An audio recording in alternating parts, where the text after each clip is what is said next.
everyone continues to go back to this archaic model of physical violence instead of looking at coercive control as the underpinning of it all. It's the underpinning of racism, sexism, genderism. It's about power and control. The family court right now and always has inflicted power and control.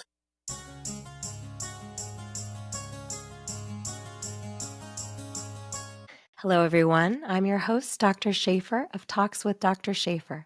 I'm a physician, mom, life coach, musician, author, publisher, and I am passionate about using storytelling as a tool to help you reclaim your story and build your most beautiful future. Now, today, I am so grateful to welcome two special guests, authors of Framed, Women in the Family Court Underworld, Dr. Christine Cocchiola and Amy Polacko, with a foreword by expert and advocate against narcissistic abuse, Dr. Ramani. A book that serves as a collection of true stories of women facing the family court system while being victims of coercive control and abuse, not only by their abusive co-parent, but also then by the court system itself. Dr. Christine Cocchiola has worked as a social justice advocate since the age of 19 as a domestic abuse and sexual assault crisis counselor and a child welfare advocate, serving on the board of the National Coalition Against Domestic Violence, working as a therapist, researcher, and educator, and using her knowledge and experience to create the Protective Parenting Program, a program to support protective parents navigating parenting children harmed by a coercive controller.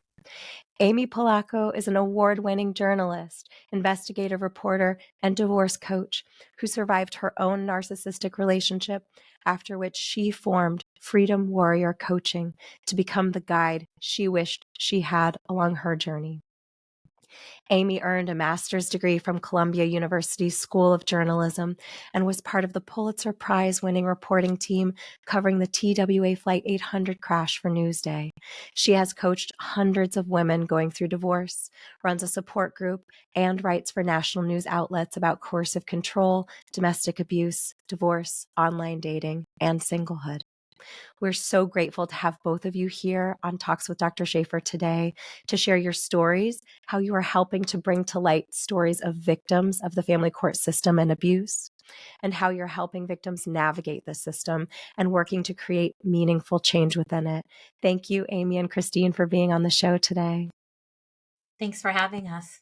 It is such a pleasure. And we are talking about very difficult stories and experiences. But the fact that we're taking the time to do this and taking this space back is so important to try to move the needle and bring these stories into the light. So thank you so much for the work you're doing.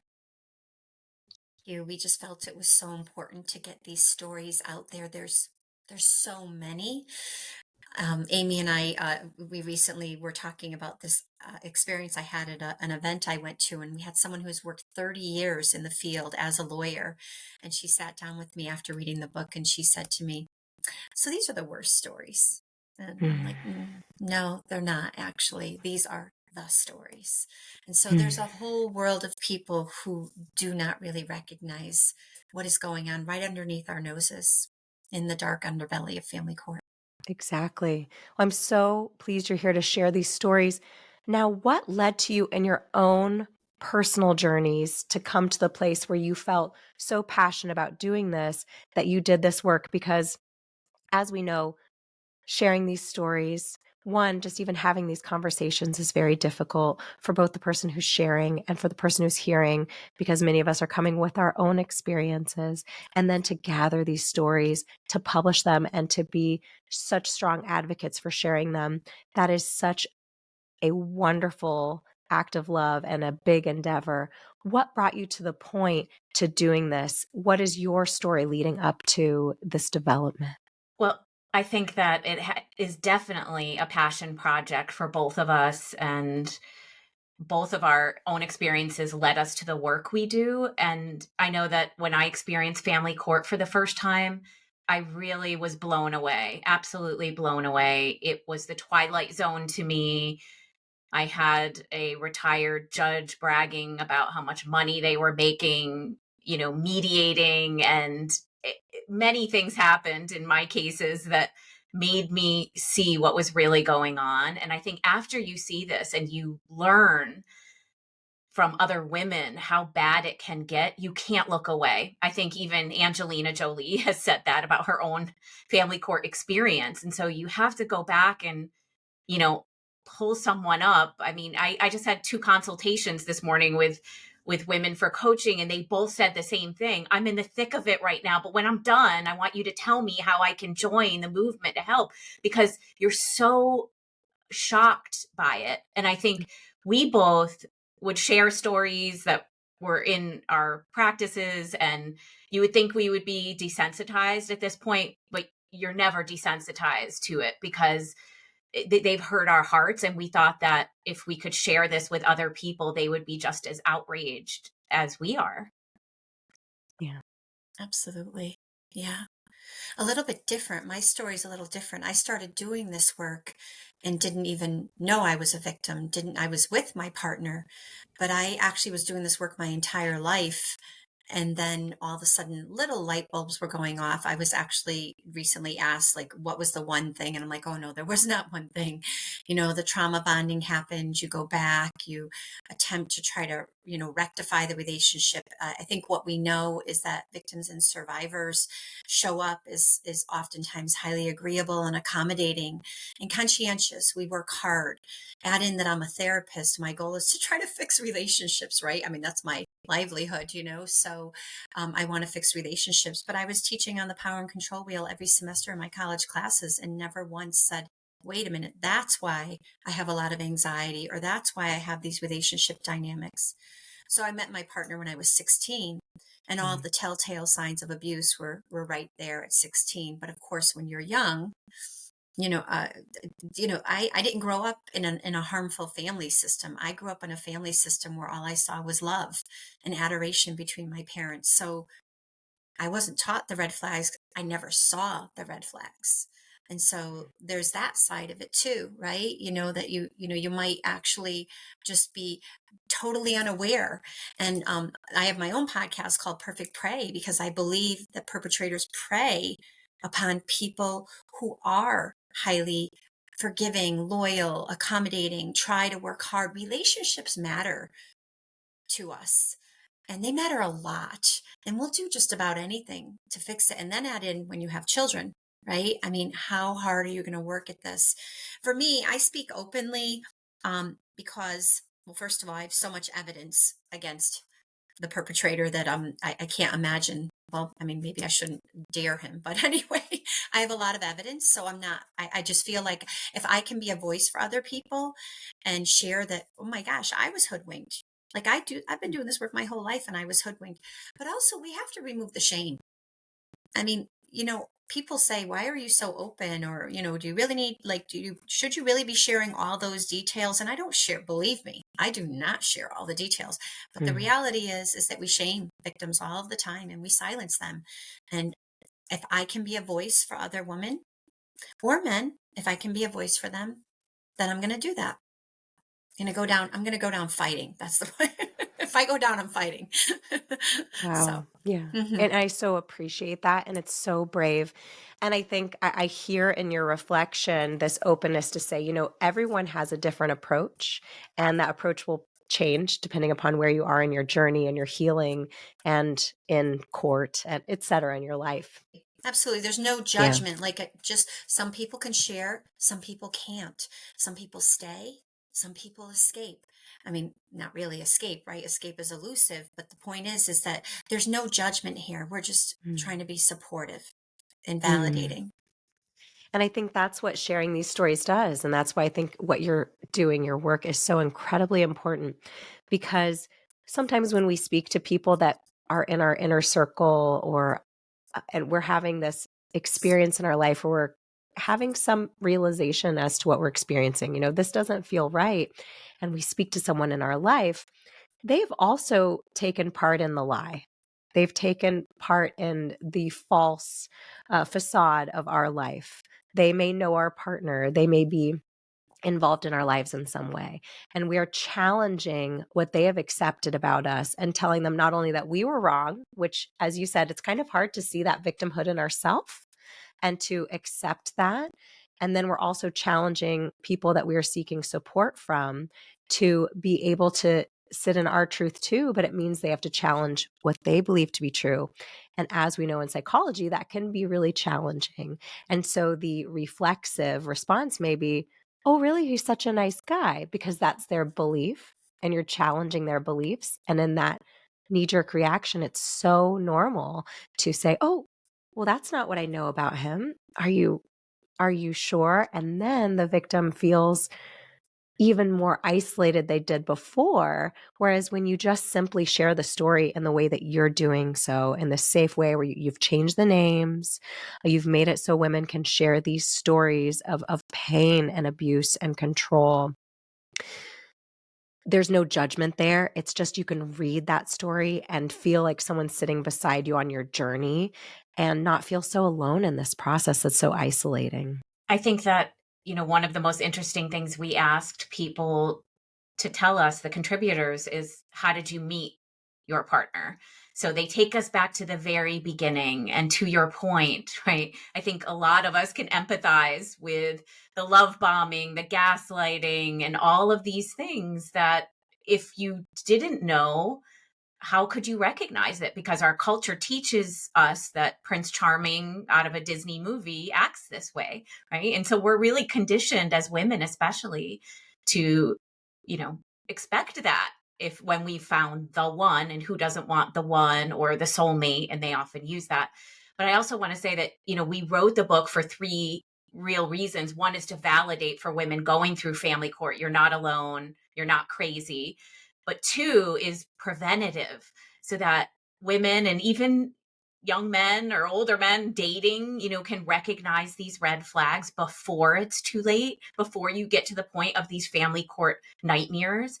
And then last but not least, we really have marketed this to a mass audience as well, because we want regular people to read this and be absolutely flabbergasted by the stories and join the movement for change. And I just want to say, as on the point of people speaking out, some people do have NDAs also. So that's a major reason many people don't speak out, because that's a tool in the abuser's toolbox. We hear it on the news every day about NDAs and in all sorts of assault cases Absolutely. lately. Absolutely. And we also know that like sometimes people can't even purchase the book, right? So we have a Mm-hmm. whole captive audience who want to read the book, but they can't purchase it.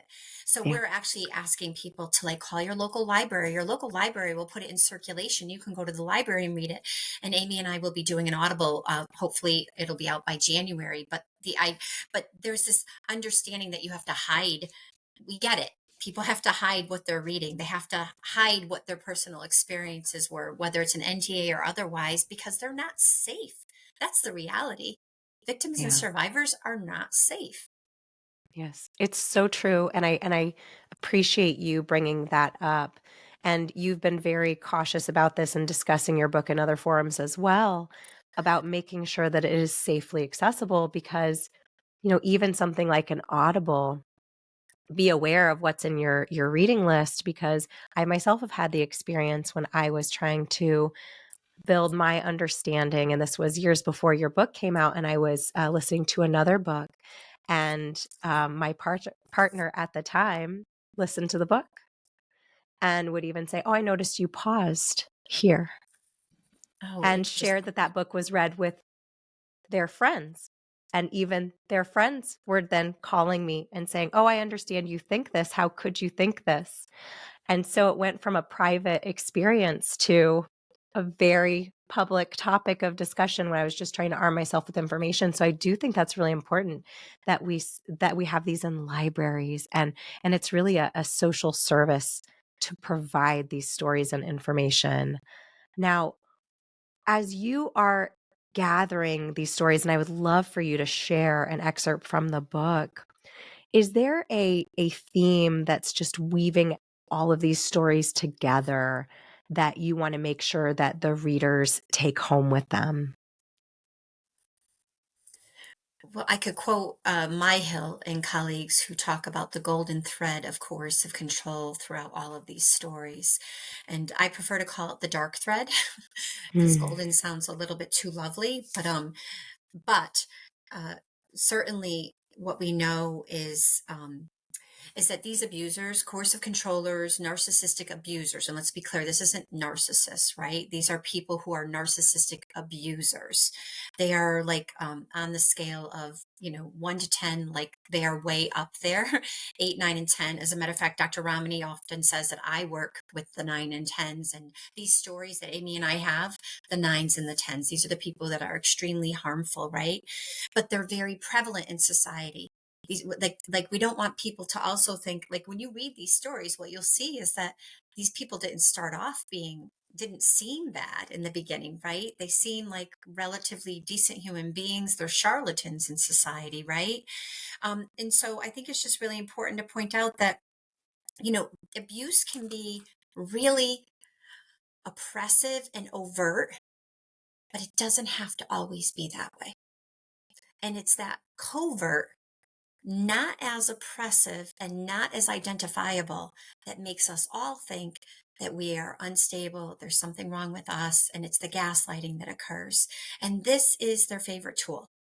This is how they actually pull you into their web.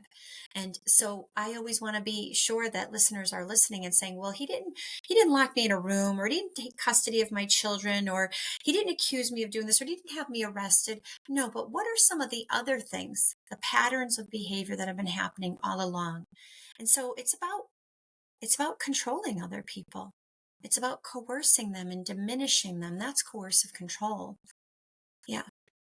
And to your point, um, the interesting thing, and I've heard you discuss this before, and it's encapsulated in your book, the sense of injustice that victims feel and people who are planning on leaving potentially these relationships, they see the red flags, they see the problems for themselves and their children, they want a different future, and they're deciding how to navigate. And when they read the stories about people who were physically abused, which meets the threshold, despite the fact that financial abuse is domestic violence, right? Coercive control is domestic violence. So many things are technically, by definition, domestic violence, but the court system hasn't caught up to this reality oftentimes, and they see really their threshold as physical violence. And so you have victims that have had physical violence or sexual violence, and even that, because a certain duration of time has gone by, or it didn't happen in front of the children, even that doesn't seem to be enough to give them protection against their abusers through the court system. I mean, that's exactly the case. And I think we cite Joan Mayer's seminal study in the book that shows that less than half the time women are believed in custody and divorce cases when they report abuse. And shockingly, only 15% of the time when they report child sexual abuse. So I think we come out that we have a line in the book somewhere that says, you know, women report it was stacked against them from the very beginning. And that's what, we've gotten a lot of feedback from readers, and we've done all sorts of talks at libraries and different places. And some of our audience members are happily married, right? And they have no interaction with this system. So when they hear these stories, it defies logic, defies humanity, defies justice. And, that's exactly what's going on. Absolutely. Could you share with us an excerpt from the book to give the listeners who maybe haven't read this book, but I hope will go buy it right after they finish listening to the show, give them an example of one of these stories?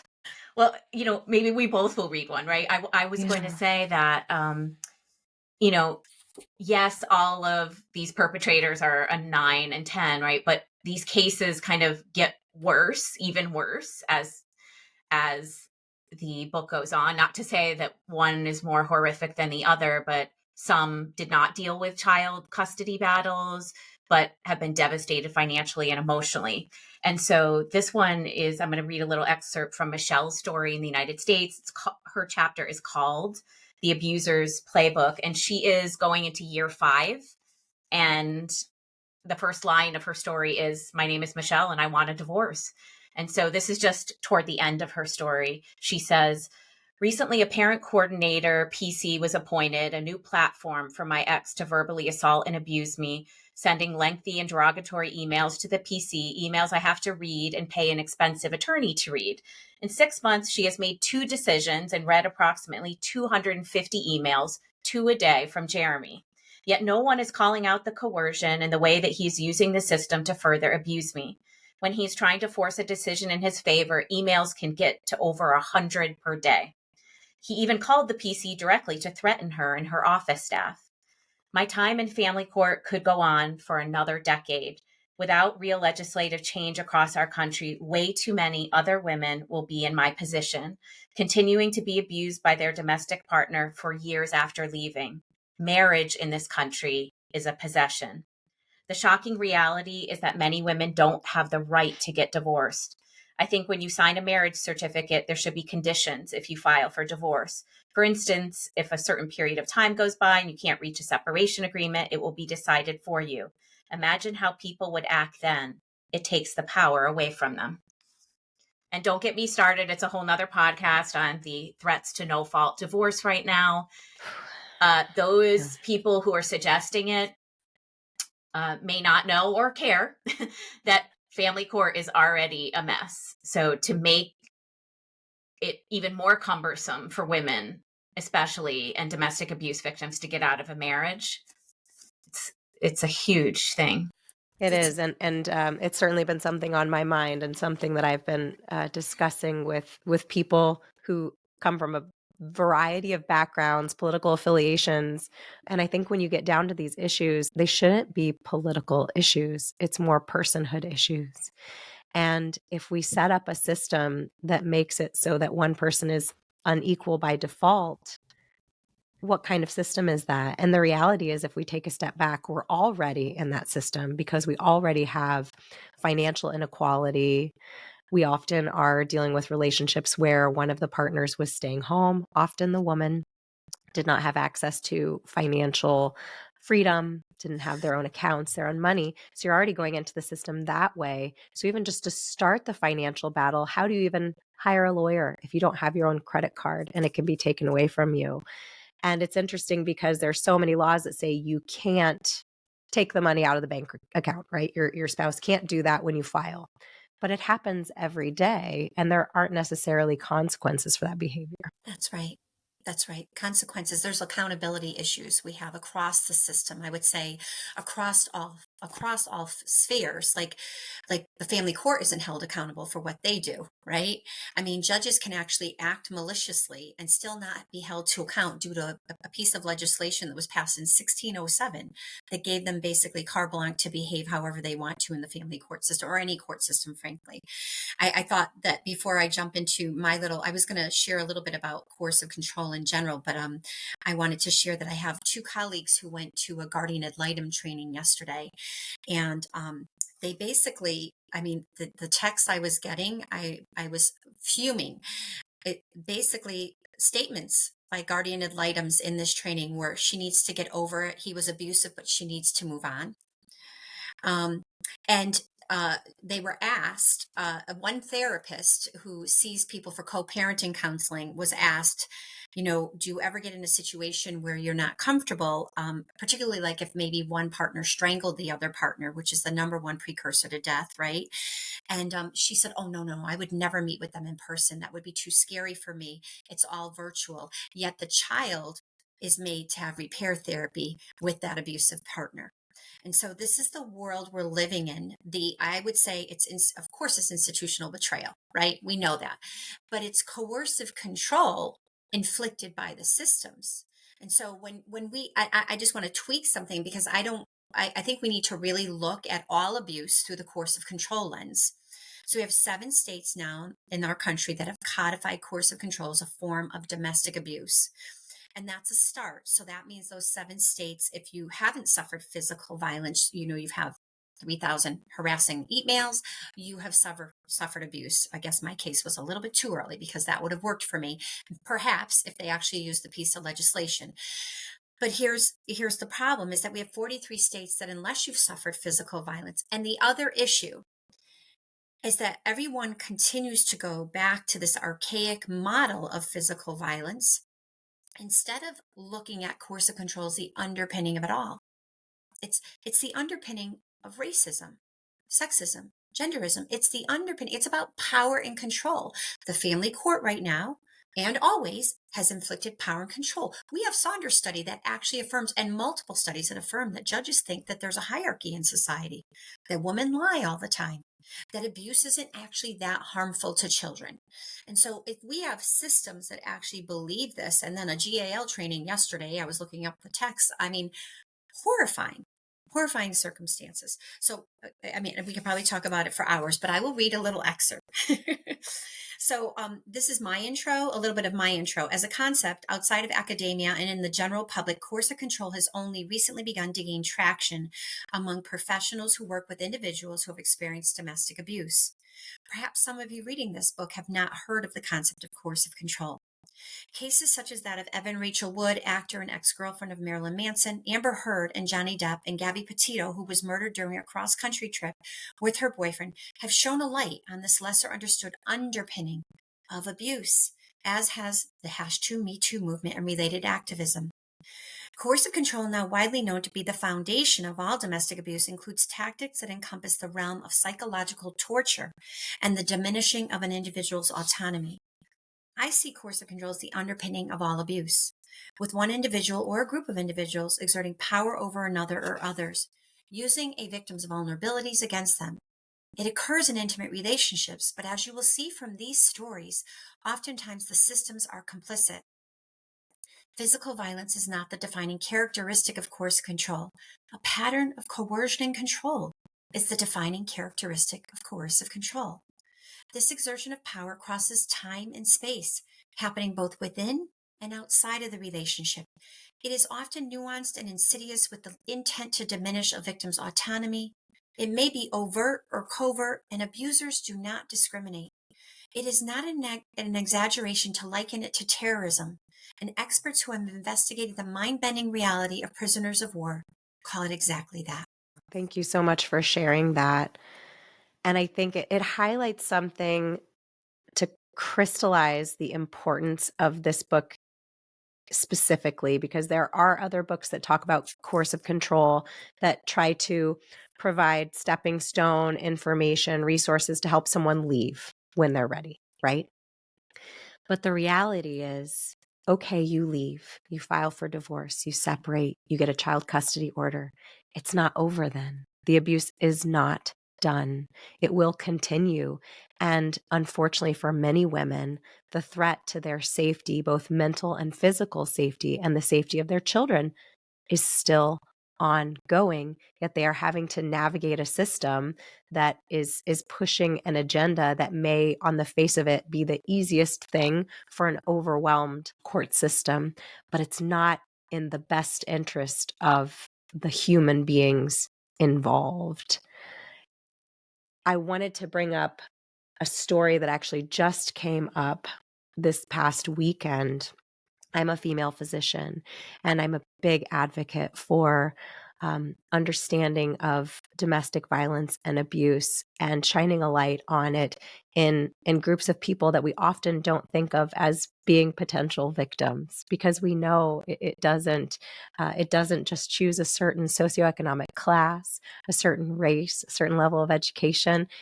Anyone can fall victim to abuse, and it's important that if you are a victim of abuse, that you're not wasting time, as we've talked about before, shaming yourself, getting stuck in that, or shaming anyone else that they should have known or they should have left, because this affects everyone. And so the story that I wanted to share that came out this weekend is allegedly the ex-partner of a female physician, Dr. Olga Duchan, who she had separated from years ago, and they shared a 3-year-old daughter, had allegedly lured her to his place of residence, wanting to do a face-to-face talk with her, discussion with her, and then allegedly murdered her in front of their 3-year-old child. And the reason I wanted to highlight this when we're talking about coercive control and putting a light on the family court system. So, in other words, these people are separated, right? They're not together. And we often think, well, you left, you're okay. But the reality is, the family court system is often forcing a degree of connection and ongoing interaction that may not be safe for the people involved. And so I'm quoting a CBS News article here where they note that in June 2022, Duchan and Zientek entered into an allocation of parental responsibilities and a parenting plan when their daughter was 18 months old. And at the time it was decided the maximum involvement and cooperation of each parent regarding the physical, mental, moral, and emotional well-being of the child is in the best interest of the child. And both parents were to work together to that end. So putting the impetus on collaborative parenting on both of the parents, including one that was the alleged victim of abuse, which led to the separation to begin with and the need for these court proceedings. That eventually, per the information we have, led to them deciding to try to collaborate together outside of the court system. I don't know why. Was that financial? Was that because it was just simply too stressful? Because we know that it is so stressful. But now we have a mother who's been murdered. And one could draw the conclusion it's in part because they were forced to continue to collaborate and communicate with this person. I mean, we see this all the time. It's one of the reasons we wrote the book, is this presumption that the best interest of the child is to be with both parents, and that should trump everything else. Trump drug use, trump, violence. I was on with a client yesterday who has a situation like this, and she got a restraining order just for her, but it doesn't apply to the children. And we see that all the time where they say, well, he hasn't done anything to the kids, right? And so that's putting the kids in danger. I mean, the last story in our book, I don't want to give it away, but there's a tragic end to that story. We see this over and over again. And I think a lot of us who work in this field are really tired of this kumbaya approach that is killing. It's killing mothers and children at the end of the day. And Exactly. if not physically killing them, the psychological torture for years and years and years is creating, I mean, we have to begin looking at what trauma could be prevented in the next generation, right? I mean, I know Dr. Evan Stark, who I worked under for my doctorate in clinical social work, he actually testified for women who had murdered their partners or their exes because they were trapped. Like, at some point, this isn't a woman murdering somebody. This is someone defending themselves after years or months or days or weeks of being worn down. And so then he would have to testify to prove that there had been this psychological warfare in her own home. And over again, we see women going to prison for these types of things, yet nobody's intervening to protect them and their children. We have a mom, I think, in Oklahoma recently, where she's in prison because he murdered the child, but she didn't protect the child. I mean, Yes. this is the insane world that we're living in. It feels like, oh my gosh, wouldn't it be fantastic if what we want, right, Amy, is this book to create this groundswell of such anger, but outside of our world. I mean, we can keep talking to everybody in the world and affirming their experiences. And Lord knows we all need affirmation that we're not crazy and that this is actually happening, because nobody can believe it's this bad. But we need people outside of this world, and we need men who care about women to join forces. I mean, we need men to speak up. And I get it's hard to speak up about abuse as a man because our world doesn't support that. But damn it, we need something to change. Right. And I think I would just add on that there is a tremendous amount of shame posited on women for not going with the flow. Like, you're bad if you don't, cooperate and co-parent. And there are people who are really judgmental, like, oh, you can mediate with anybody. I have good friends who are mediators who admit you can't, right? You just can't sometimes. And I remember one of the articles I wrote for Ms. An expert said, it's a lot. I believe it was Suzanne Zakour in Canada, who's an attorney herself. She said it's a lot easier for judges to accept that women are crazy than to accept that so many men are abusive. It's like they just can't wrap their heads around it. And, another high profile case, Catherine Kasanoff's. I don't know if you're familiar with that. Like I covered it extensively for Ms. Magazine, right? It's another one where she was told, go with the flow. She was penalized and depicted as hysterical for just fighting for her children, for her daughters. And so we're dealing with so much deep-seated misogyny in the system. Absolutely. And I think it is potentially a reflexive response if you're a man and you hear this to think, well, not me. But we can reframe that and say, yeah, exactly, not you, right? This isn't who you are. And yet, look at the percentages when we look at homicide and violence against women, right? When we look at what's the most likely cause for a woman to die during pregnancy, right? So if we show really wonderful, good men, because, the majority of men are good men, if we show them that and we say it's not enough to be a good man, because it's not being a good man to watch someone do something truly horrible to your friend and say, well, and make excuses for it and let it keep going on.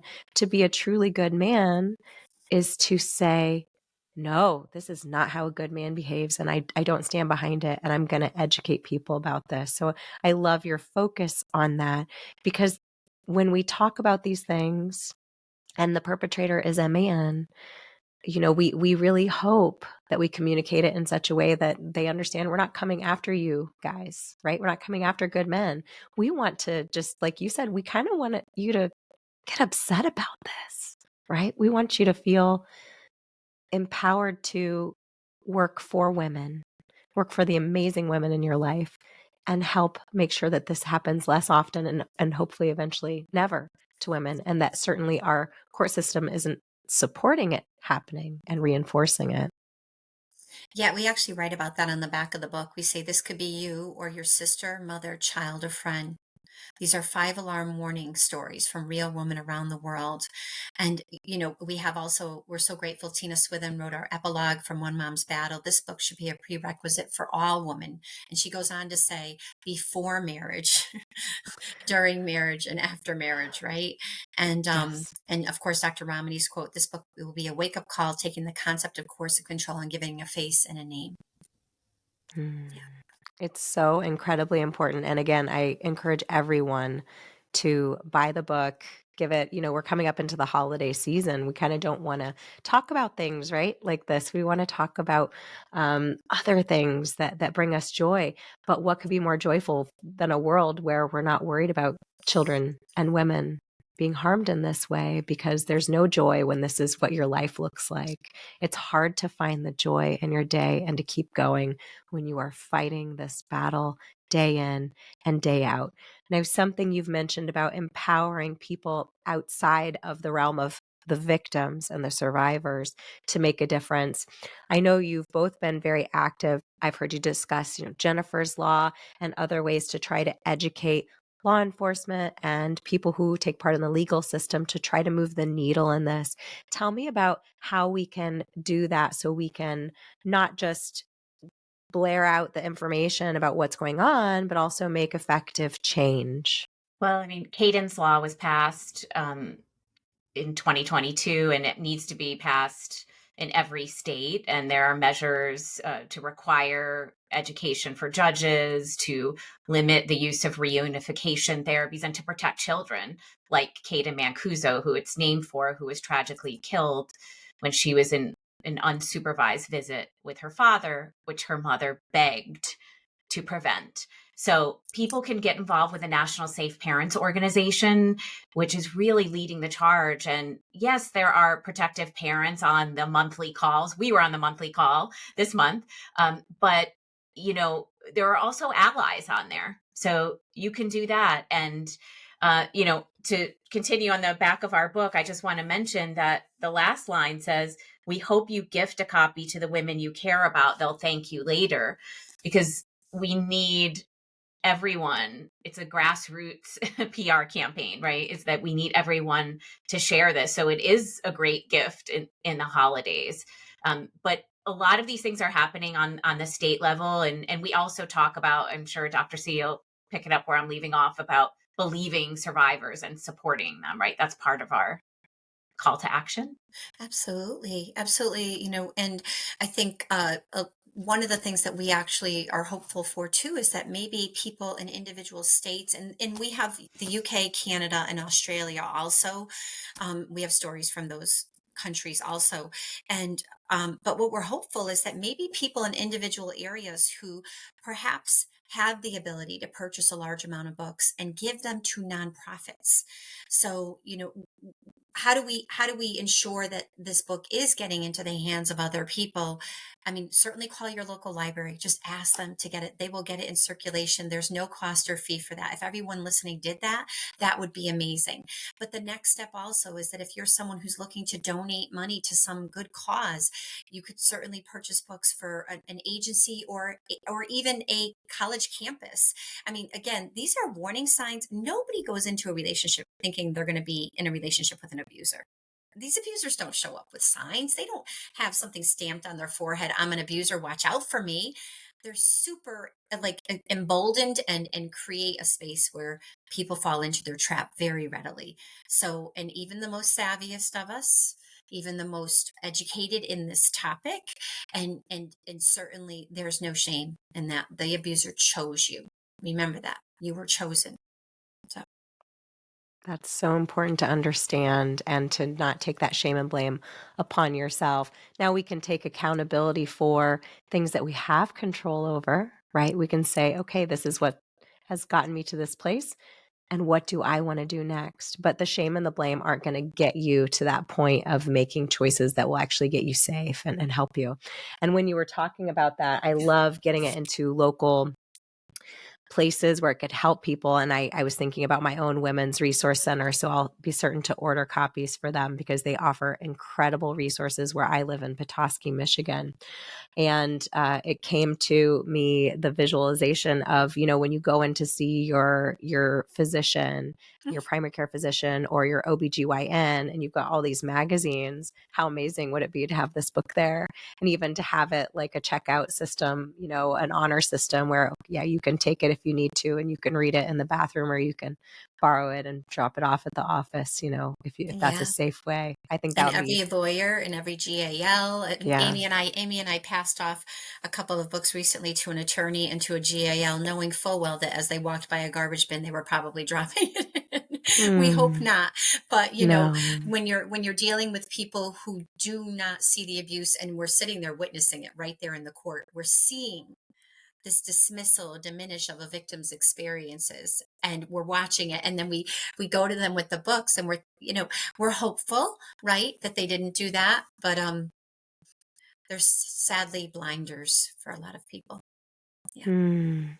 Well, I appreciate the work you're doing to try to take those blinders off, to give both a resource and a feeling of support to people who are victims and survivors, but also to try to educate people who have the power to make really meaningful, impactful changes on these systems so that women and children and families are just simply safer. And, getting people apart and preventing tragedy, it benefits everyone involved. There's no one that gets hurt when we prevent tragedies, and we really need to move away from a system where we see all the warning signs and we say, well, but no one's dead yet, right? I think that's often what women are told when they're saying, I've got all these really legitimate warning signs, and they're told, well, I'm sorry, we haven't crossed this threshold to protect you yet, but they're told, keep a firearm with you because we know we won't get there in time. If and when, because we assume it's going to be a when that threshold is crossed, make sure you take care of yourself. Well, knowing well that they're likely not going to have the ability to do so when that line is crossed. It's the reality. Yeah. Where can people access the book so that they can donate it, as you said, or tell their library to access it or add it to their own collection? Well, they can find out more at narcfreepress.com. That's our website, but we're sold online on Amazon, Barnes and Noble, bookshop.org, Books a Million. So you can find it everywhere. We would really appreciate it if people could leave a review. And, leaving a review on Amazon or Goodreads really helps. We also have a framed book launch team, like a Facebook group, private Facebook group, and you're welcome to join that, where we share kind of like some inside baseball, what we're doing, the presentations we're doing. It's a great community and people there, if they are able, and we understand if people cannot because of their personal situations, share the book. So they can share it. We'd love it if you share it on social media. You don't have to say anything except every woman should read this book, or I heard a podcast about this book. Look, some people can't even do that because they're in a legal situation, but you still have people in your phone, right? You still have that circle that you can share it with. So that's what we would really appreciate. Yeah, we've had people like do a video, but it's not their face at all. It's just a Mhm. picture of the book and flipping through the book. And it's been powerful, really powerful. So the more people that do that, the more that the information is going to get out there. That's our hope. Yeah. Thank you so much for having us on, Dr. Shafer. Yes, thank you. Mhm. How can listeners connect with you both for coaching or courses or to help further the work that you're doing? My website is freedomwarrior.info. That's my coaching business, and I do one-on-one coaching. I have women before, during, and after divorce, many of whom are in situations like this. Some have no idea about the process, and I am teaching them what is really going on in family court. I do have a digital course called Divorce Decoded, where I put everything I wish I had known. I made many mistakes. I have a whole module on family court warnings, and I really believe that women are not getting this as they head into divorce. So that's where you can find me. I'm at courseofcontrolconsulting.com or iknowyourheart.com because protective parents know their children's hearts better than anyone else. I have a podcast called Perfect Prey that describes everything coercive control, and also I'm interviewing experts and discussing narcissistic abuse and coercive control. Additionally, I have a protective parenting program. That's my signature program where I really teach protective parents how to respond to their children who are being harmed by an abusive parent. I offer live coaching with it, or you can do it self-study. And then finally, I have a clinician, attorney, and coach training that's up to 14 hours long, depending on how long someone wants to commit. It does have 14 CEs for anybody in the counseling world. And the purpose of it is to give individuals soup to nuts, everything about coercive control, including, of course, the impact on the developing brain, which is really, in my opinion, the child maltreatment that is occurring in these family systems that is totally ignored by the system is the most horrifying aspect of all of this. So thank you. Thank you so much. Oh, thank you for being here. And I hope that there will be research done on based upon the current trends within the family court system, how that has affected our children as they're growing and developing. Because as you mentioned, and from my perspective as a neurologist with a background in psychology, there is a significant impact on your wiring, and that's going to follow you throughout your life. So this is such incredibly important work, and I'm so appreciative of everything you are both doing, and that you took the time to join me here today on Talks with Dr. Shafer and spread this mission and your stories with our listeners. Thank you so much for being here. Thank you. Thank you. And until next time, storytellers, keep writing your stories. Stay safe and take care. I'll talk to you soon.